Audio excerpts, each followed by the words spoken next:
Fadel,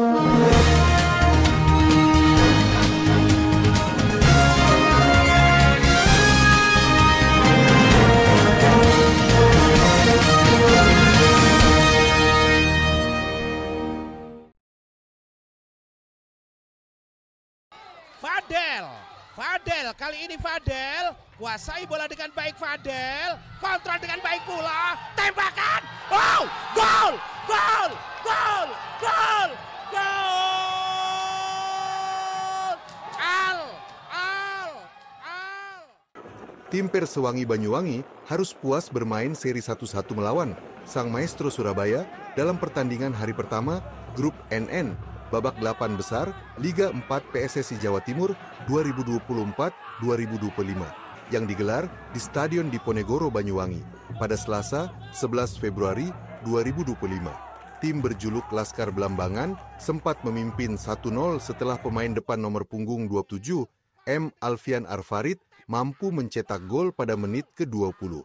Pemain Sang Maestro Akhirur Rosyid Irfani pada menit ke-42 berhasil memanfaatkan tendangan bebas dari luar kotak penalti hingga menyamakan kedudukan 1-1. Pertandingan yang dipimpin oleh wasit Farid Rizdianto dari Sidoarjo sejak kick-off berlangsung keras.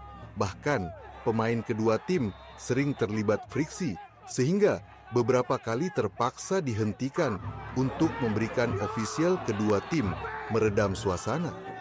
Memasuki babak kedua, kedua tim tetap memperagakan permainan keras, sehingga tidak jarang pemain Persewangi maupun Maestro harus mendapatkan perawatan tim medis karena mendapatkan pelanggaran dari pemain lawan.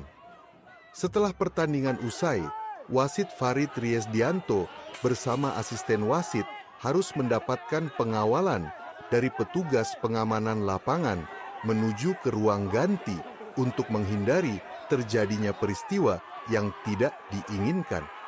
Menurut coach Persewangi Banyuwangi, Alexander Saununu, sebenarnya pertandingan kedua tim berjalan menarik, namun menjadi rusak karena kepemimpinan wasit yang kurang bagus.